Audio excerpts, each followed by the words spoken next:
अस्सलाम वालेकुम स्टूडेंट्स, बिस्मिल्लाहिर्रहमानिर्रहीम। हम एक्सरसाइज 1.2 का आगाज़ कर चुके थे, यूनिट नंबर 1 सिंध बोर्ड। अब सबसे पहले हमने इसमें पहला सवाल सॉल्व किया जिसके टोटल पार्ट 8 थे। दूसरा सवाल हमने बनाना सीखा कि किस तरह सवाल बनाया जा सकता है। उसमें सबसे पहले हमने 9वां पार्ट किया और 10वां पार्ट किया, यानी पहला पार्ट और दूसरा पार्ट किया। अब आते हैं नेक्स्ट पार्ट यानी थर्ड पार्ट। थर्ड पार्ट में क्या कह रहे कि ए प्राइम और बी प्राइम के दरमियान क्या मालूम करो, इंटरसेक्शन। कैसे मालूम करेंगे? सवाल एज इट इज़ होगा जो हम पहले बना चुके। ए प्राइम इंटरसेक्शन और बी प्राइम, इसको सॉल्व करो। यानी इंटरसेक्शन का ही पूछ रहे हैं, लेकिन किसके दरमियान? ए प्राइम और बी प्राइम के दरमियान। तो सबसे पहले मुझे ए प्राइम का आंसर मालूम हो, जो किसके बराबर हो जाएगा? यू माइनस ए। ये कैसे हुआ? क्योंकि जिसके ऊपर प्राइम हो, जिस एलिमेंट के ऊपर प्राइम हो, उसको क्या कर दिया जाता है? माइनस कर दिया जाता है यू से। यू मतलब यूनियन। तो सबसे पहले ए प्राइम मालूम करो। ए प्राइम कैसे मालूम होगा? यू की वैल्यू आपके पास है 1 2 3 4 5 6 7 8 एंड 9। बीच में क्या है? दरमियान में डिफरेंस का साइन एंड देन ए है। ए की वैल्यू सवाल में मौजूद है 2 4 6 8। ए प्राइम का आंसर क्या आ जाएगा आपके पास? डिफरेंस का मतलब क्या होता है? जो सेम हो उसे ना लिखो, बल्कि जो रह जाए, लेकिन कहाँ से? पहले वाले एलिमेंट की वैल्यूज़, उसको लिख देना। यानी पहले जो सेम है उसको काट दो पेंसिल से। 8 यहाँ भी है, यहाँ भी है, 6 एंड 4 2, तमाम तर वैल्यूज़ कट गई है। जो रह गई है वो मेरा क्या हो जाएगा? ए प्राइम का आंसर वो क्या हो जाएगा? 1 3 5 7 एंड 9। अब मुझे क्या मालूम करना है? B prime. बी प्राइम किसके बराबर हो जाएगा? U minus B. U minus B. जिसके ऊपर प्राइम होता है, बेटा मैं बार बार बोल रहा हूँ कि जिसके ऊपर प्राइम हो उसको क्या कर दो? यू से माइनस कर दो। ये फार्मूला है यू माइनस बी, जो बराबर है बी प्राइम के।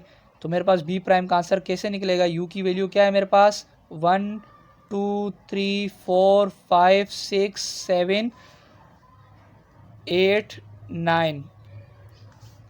दरमियान में क्या मौजूद है? डिफरेंस का साइन, यानी डिफरेंस मालूम कर रहे हो। और फिर उसके बाद बी की वैल्यू। बी की वैल्यू क्या है? 1 3 5 7 9। अब जो सेम है उसको नहीं लिखना, तो सेम पहले सेम काट दूँ तो बेहतर होगा। 1 यहाँ भी है और यहाँ भी है, 3 यहाँ भी है और यहाँ भी है, 5 यहाँ भी है, यहाँ भी है, यहाँ 7 और 7 9 यहाँ भी है, यहाँ 9 यहाँ भी है। अब जो रह जाएंगे मेरे पास वो किसका आंसर हो जाएगा? B prime. क्या रह गया मेरे पास? 2 4 6 एंड 8। अब ए प्राइम का आंसर भी आ चुका है, बी प्राइम का आंसर भी आ चुका है। तो ए प्राइम और बी प्राइम के दरमियान क्या मालूम करने की बारी है? इंटरसेक्शन, जो सवाल में पूछा गया था। तो ए प्राइम का आंसर क्या आया था मेरे पास? 1 3 5 7 9। कहाँ है? यहाँ है, मौजूद है मेरे पास। और बी प्राइम का आंसर जो भी मालूम कर चुका हूँ, लेकिन दरमियान में क्या है? इंटरसेक्शन। तो intersection and then B prime 2 4 6 and 8। अब इंटरसेक्शन का क्या मतलब होता है? जो सेम हो उसे क्या कर दो? लिख दो, वही आपका आंसर होगा। तो A prime intersection B prime, answer क्या आ जाएगा मेरे पास? कोई भी सेम नहीं है। यहाँ पर अगर मैं देखूँ 6 यहाँ है, यहाँ नहीं है, 8 यहाँ है, यहाँ नहीं है, 4 यहाँ है, यहाँ नहीं है, 2 यहाँ है और यहाँ नहीं है। तो इसका आंसर क्या हो जाएगा? 0। या 0 लिख दो या ब्रैकेट को ऐसे ही छोड़ दो। तो यही आपका आंसर है। अगर आप गौर करो आंसर की पर, तो आंसर की पर 11 का आंसर क्या है? 0, जिसको क्या किया है? काटा गया है। तो यही मेरे पास कुछ भी नहीं बचा। मैं इसको काट दूं यहाँ पर, यानी कुछ भी नहीं बचा। कोई भी एलिमेंट्स की वैल्यू यहाँ पर मेरे पास इंटरसेक्शन में नहीं आई है। उम्मीद है आप लोग को ये सवाल समझ में आ गया होगा, ईजी होगा। पहले हमने देखा कि ए डेल्टा बी मालूम करना है। ये तो बड़ा सिंपल सा ही है। डेल्टा का मतलब अगर मुझे समझ में आ जाए तो मैं ए और बी के दरमियान क्या मालूम कर सकता हूँ? डेल्टा। तो ए और बी की वैल्यू तो उसने दी हुई है, ए डेल्टा बी मालूम करना है।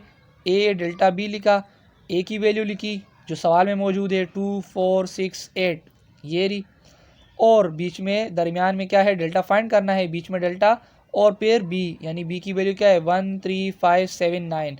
अब डेल्टा का क्या मतलब होता है? हमने डिफरेंस का मतलब सीखा, यूनियन का मतलब सीखा, इंटरसेक्शन का मतलब सीखा, लेकिन डेल्टा का मतलब हमें नहीं पता। डेल्टा का मतलब होता है जो सेम है उसे क्या कर दो, फ़िलहाल काट लो, अपनी याद दहानी के लिए उसको काट दो। यहाँ पर क्या है, 2 यहाँ है, यहाँ नहीं है, 4 यहाँ है, यहाँ भी नहीं है, 6 यहाँ है, यहाँ भी नहीं है, 8 यहाँ है, यहाँ भी नहीं है। अगर मैं देखूँ इसमें तो एक वैल्यू भी सेम नहीं है। जो सेम हो उसे लिखना नहीं है, बल्कि जो सेम ना हो उसे लिखना है। तो यहाँ पर तो कोई भी सेम नहीं है, यानी तमाम वैल्यूज़ को मैं लिख सकता हूँ ए डेल्टा बी। तो ए डेल्टा बी का आंसर क्या आ जाएगा?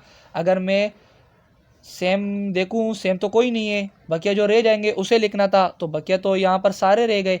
तो क्या हो जाएगा मेरा आंसर? 1 2 3 4 5 6 7 8 9, ये मेरा आंसर हो जाएगा। अब बच्चे क्या समझते हैं? बच्चे ये समझते हैं कि हमने डेल्टा का मतलब क्या हो गया, यूनियन। नहीं बेटा, यूनियन नहीं हो गया, बल्कि यूनियन यहाँ पर एज इट इज़ मुझे लगा कि मैं यूनियन मालूम कर चुका हूँ, मुझे ऐसा लगा कि मैं यूनियन मालूम कर चुका हूँ। लेकिन यहाँ पर डेल्टा का मतलब ये होते, अगर इन दोनों में से कोई वैल्यू सेम है तो उसे नहीं लिखना, बल्कि जो रह जाए दोनों में से, दोनों एलिमेंट्स की वैल्यू में से कोई भी एक वैल्यू भी रह जाए उसे लिख देना है, वो आंसर होगा। लेकिन हमारे पास यहाँ पर कोई भी वैल्यू सेम नहीं थी, इसलिए हमने तमाम तरह वैल्यू नीचे उतार दी। अब स्टूडेंट्स इसका आंसर देखें, आंसर की में इसका आंसर 12 पार्ट हम कर रहे थे, तो इसका आंसर क्या दे रहे हैं? यू। अब ये यू रिप्रेजेंट कर रहे हैं, जो सवाल में हमारे पास यूनियन था ना, यूनियन की जो वैल्यू थी वो रिप्रेजेंट हो रहा है 1 2 3 4 5 6 7 8 9। तो मेरे पास अगर आंसर देखूँ तो आंसर भी वही था मेरे पास, 1 2 3 4 5 6 7 8 9। तो आप ए डेल्टा बी का आंसर यू भी लिख सकते हो और या फिर 1 से लेकर 9 तक काउंटिंग भी लिख सकते हो। दोनों आंसर एक जैसे ही है, यानी सेम ही रिप्रेजेंट हो रहे हैं। लेकिन ज़्यादा अच्छा तरीका और बेहतर तरीका यही है कि आप क्या कर दो, 1 से लेकर 9 तक काउंटिंग लिख दो, ताकि आप समझा सको उसे जो आपसे सवाल पूछ रहा है कि ए डेल्टा बी मालूम करो, यानी ए और बी के दरमियान डेल्टा मालूम करो। तो ए और बी के दरमियान डेल्टा का आंसर कैसे आया ये आपको पता लग चुका है कि डेल्टा का मतलब होता है जो तमाम तर दोनों एलिमेंट्स है ना, उनमें जो वैल्यू कट जाएगी उसे नहीं लिखना, बल्कि जो रह जाएगी उसे लिखना है। यानी ये जो डेल्टा है ये किसके अगेंस्ट काम करता है? ये इंटरसेक्शन के अगेंस्ट काम कर रहे हैं। इंटरसेक्शन में जो सेम हो उसे लिखा जाता है, और डेल्टा का मतलब क्या होता है?